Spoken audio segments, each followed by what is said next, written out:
बिस्मिल्लाहिर्रहमानिर्रहीम। Welcome to जहान academy. Students, आज हम लॉगरिदम के बारे में डिटेल से बात करते हैं।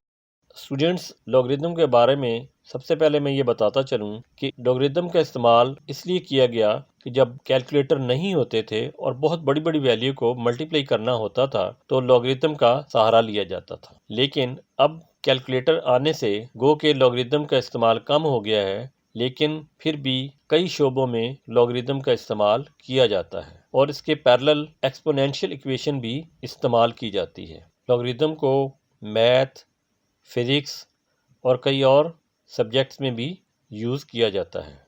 याद रखिए, लॉगरिदम का बेस हमेशा पॉजिटिव नंबर होगा और वो 1 के इक्वल नहीं होगा, और लॉग के सामने जो वैल्यू लिखी हुई है इसको आर्गुमेंट कहते हैं। ये वैल्यू भी हमेशा पॉजिटिव होगी और ये नेगेटिव नहीं होगी। अगर कोई वैल्यू यहाँ पे माइनस की होगी तो इसका आंसर अनडिफाइंड हो जाएगा। सबसे पहले हम देखते हैं टाइप्स ऑफ लॉगरिदम्स। लॉग की दो टाइप्स हैं, कॉमन लॉगरिदम्स और नेचुरल लॉगरिदम्स। सबसे पहले देखते हैं कॉमन लॉगरिदम्स को। Logarithm to the base 10 are called common logarithms. ये सामने आपके नजर आ रहा है log x to the base 10। इसको हम lgx भी लिख सकते हैं। यानी अगर कहीं भी log लिखा हुआ हो और उसका बेस ना लिखा हो तो उसका मतलब होता है कि इसका बेस 10 है। नीचे आप देख रहे हैं log 3 टू द बेस 10, और इसको हम log 3 भी लिख सकते हैं। यानी ये अंडरस्टूड है कि इसका बेस 10 है। लॉगरिदम की नेक्स्ट टाइप है natural logarithms. Logarithm to base e are called natural logarithms. ये आप देख रहे हैं, अगर लॉग का बेस ई हो तो उसको आमतौर पे ln के तौर पे लिखा जाता है। ये आप देख रहे हैं log x to the base e is equal to ln x, यानी ln से मुराद है कि इसका बेस e है। नीचे लिखा हुआ है log 3 to the base e is equal to ln 3, यानी अगर कहीं भी ln लिखा हो तो आपने समझना है कि ये नेचुरल लॉग है और इसका बेस e है, और e की वैल्यू 2.71828 होती है। अब नीचे लिखा हुआ है ln y is equal to x। इस फॉर्म को हम इंडेक्स फॉर्म में भी लिख सकते हैं। इसकी इंडेक्स फॉर्म होगी y is equal to e raise to power x। Next है relationship between the two forms, यानी इंडेक्स फॉर्म और लॉगरिदमिक फॉर्म की आपस में क्या रिलेशन है। ये दो इक्वेशनें आपको नजर आ रही हैं, ये दोनों का मतलब सेम है। सबसे पहले देखते हैं इंडेक्स फॉर्म।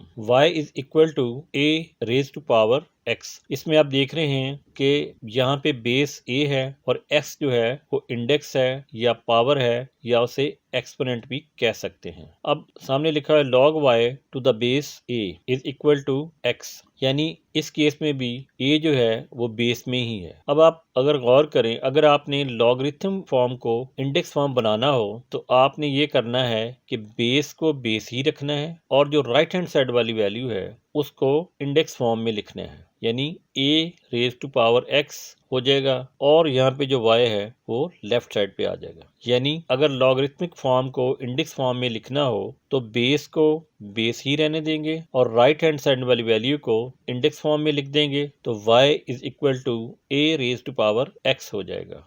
अब देखते हैं सम ln रूल्स, यानी नेचुरल लॉगरिथम्स के कुछ रूल्स देखते हैं। ln 1 is equal to 0, ln e is equal to 1, ln e raise to power x is equal to x and ln x is equal to ln y, और इनका answer होगा x is equal to y, क्योंकि left side वाला ln जो है जब right side की तरफ जाएगा तो ये एंटी लॉग बन जाएगा। तो एंटी लॉग और लॉग जो है आपस में कैंसिल हो जाएंगे तो आंसर आ जाएगा x is equal to y। अब सबसे पहले हम देखते हैं कि ln 1 0 के इक्वल क्यों होता है। ln अगर अकेला लिखा हुआ है तो ज़हन में रखें कि इसकी बेस e है। इसको जब आप एक्सपोनेंशियल फॉर्म में लिखेंगे तो e की पावर 0 होगी, और आपको पता है e की पावर 0 हो उसका आंसर होता है 1, इसलिए ln 1 इक्वल होगा 0 के। अब नीचे देखते हैं, नीचे लिखा हुआ है ln e is equal to 1। इसमें भी अंडरस्टूड है कि इसका बेस जो है वो e है और ये जो इसका आर्गुमेंट है वो भी e है। अब जब हम बेस की पावर 1 रखेंगे तो उसका आंसर आता है e, जो कि ln के आगे लिखा हुआ है। तो जब इसकी एक्सपोनेंशियल फॉर्म बनाएंगे तो उसमें e रेज टू पावर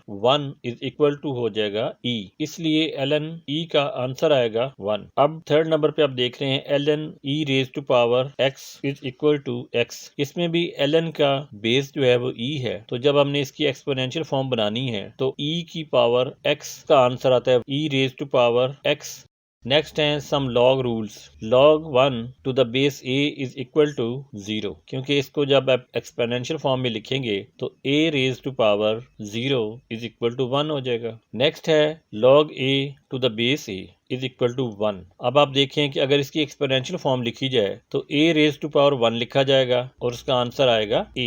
सबसे नीचे है log x is equal to log y और इसका आंसर होता है x is equal to y, क्योंकि लेफ्ट साइड वाला जो log है जब वो राइट साइड की तरफ जाएगा तो वो एंटी लॉग बन जाएगा। तो एंटी लॉग और लॉग आपस में कैंसिल आउट हो जाएंगे तो हमारा फाइनल आंसर आ जाएगा x is equal to y। अब सबसे एंड पे हम देखते हैं लॉज ऑफ लॉगरिदम्स। इसके मेन 4 लॉज हैं, चले बारी बारी इन्हें डिस्कस करते हैं। नंबर 1 पे है product law. If a, x, y are positive numbers and a is not equal to 1 then log x into y to the base a is equal to log x to the base a plus log y to the base a। यानी अगर log में argument वाली value multiple की shape में हो तो value plus होकर log के साथ सेपरेट आती है। सेकेंड लॉ है quotient law. If a, x, y are positive numbers and a is not equal to 1 then log x over y to the base a is equal to log x to the base a minus log y to the base a। यानी अगर log के साथ argument वाली value divide हो रही हो तो दोनों वैल्यू सेपरेट हो जाएंगी और उनके बीच में माइनस का साइन आएगा और दोनों वैल्यू के साथ log भी आएगा। लॉगरिथम का थर्ड लॉ है power law. If a and x are positive number and a is not equal to 1, then log x raised to power n to the base a is equal to n log of x to the base a। यानी अगर log के साथ argument वाली value power में हो तो power log से पहले आ जाएगी, बाकी वैल्यू वैसे ही रहेगी। फोर्थ लॉ है change of base law. If a, b, c are positive numbers and a is not equal to 1 and c is not equal to 1 then log b to the base a is equal to log b to the base c divided by log a to the base c।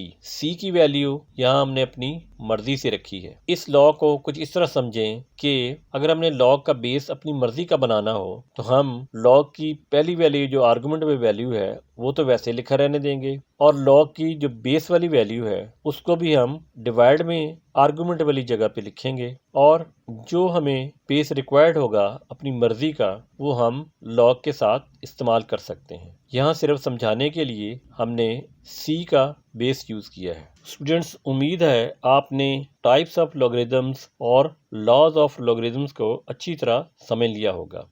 अगर आपको ये lesson पसंद आया हो तो मेरे channel जहान academy को लाइक कर दीजिएगा और मेरे चैनल को सब्सक्राइब कर दीजिएगा ताकि मेरे नए आने वाले लेसन्स के बारे में आपको वक्त पर इन्फॉर्मेशन मिलती रहे। तो मिलते हैं नेक्स्ट लेसन में।